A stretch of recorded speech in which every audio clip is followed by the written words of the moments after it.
Thank you very much.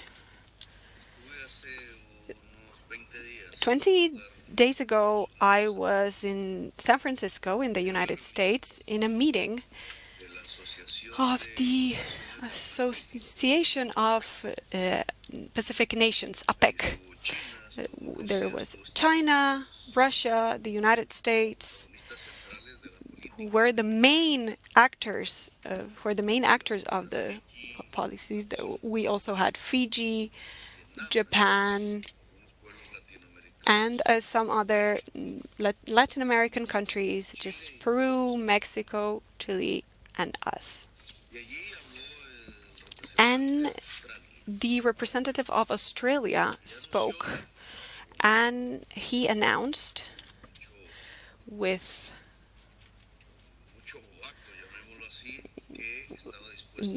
very very boastfully that they were ready to receive 12,000 inhabitants from Tuvalu, who are very close to being drowned.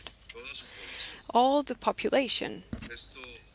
This was very generous by Australia, but is a great. It's horrible for humanity, and that's what I said in that moment. That's a defeat for humanity because, because of course we are saving lives, but we are losing. We're a culture, a nation is going to disappear. We call this an ethnocide when culture dies. And this would be the first one of many to come if things do not change in the world. The death of culture is the death of humanity. In this roundtable, in this panel, there is a representation of island states that can be drowned. There are many others, and there are many peoples next to the sea that are rich and poor that are already threatened to move from their homes, and that implies the death of culture, of the coastlines of the world. There's a lot of richness, there's a lot of poverty, but indubitably there's a lot of richness in culture. This is the first line of extinction from the point of view of humanity. This is why I don't see. I think it's a paradox that we are in a place where they are extracting petrol in this same city, but it shows an evolution of the mindset, and we ask why a very big petrol country, one of the biggest in the world, is hosting the COP28. If the science has said to the COPs that it's the petrol, is oil, is coal, is gas, this chemical element, which is carbon, that in the great industrial machinery of the most developed countries in the world becomes the CO2 emissions and the greenhouse effect emissions. Why? Someone would have said that maybe it's to clean the petrol, which is like this. There's a trend to in the world to do that, to this idea of zero petrol, zero carbon, which survives with the exploitation of coal and the exploitation of oil, but they want to balance that with taxes and with funds, green funds, let's say. And the world is moving, and it is evident that we cannot live out of petrol. And countries that are based on petrol, their economies are based on petrol, they need to do a transition that is bold, but it should be rational and equitable. It is also a paradox that in this country, there is the first line of those countries that they may disappear because of the climate crisis. There's a country, which the one I represent, because we also we have a great economy based on petrol and oil, and the fact that my country is sat here to asking to sign this treaty of non-proliferation, which implies the zero new exploration, zero exploitation of and zero exploitation projects in the world, since the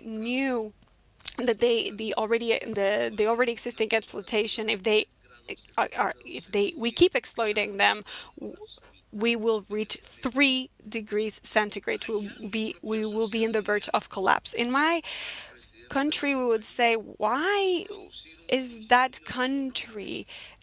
president of that country wants to suicide our economy, since we depend on and on petrol and oil? But this is not an economical suicide. Being here, we are trying to halt a suicide. In Spain, we say omnicide, which is the death of everything that is alive, everything that exists. The omnicide is the suicide of the planet. This is not an economic suicide. What we're talking about, we are avoiding the omnicide of the world, of the planet Earth. And there's no other formula, there's no other path. The other thing is illusions with respect of reverend. What we say in Colombia is to light candles to gods and goddesses are not going to bring a miracle.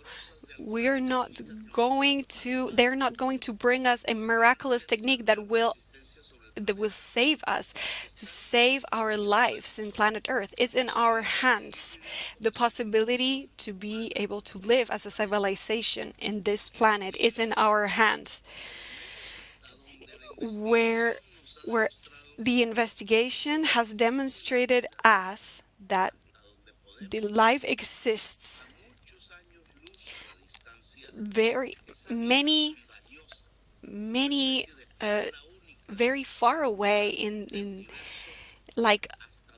the universe, as the only way of saving that pearl, something so beautiful as life, something as beautiful as the intelligent expression of that life, which is in us as a species, is to suspend the consumption of coal, oil, and gas.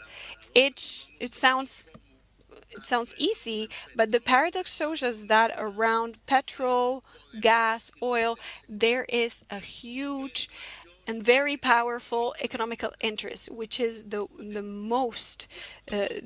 strongest interest of current capitalism, and it acts to halt change and to maintain suicidally these years of profit that the owners of this capital want to maintain, and it is endangering the life instead of the earnings. The people from 19th century, they're not that they spoke about the antagonism between the capital and the social class. No, we are talking about capitalism and life, and carbon, fossil fuels and life. And any person in the world would know that the stand we need to take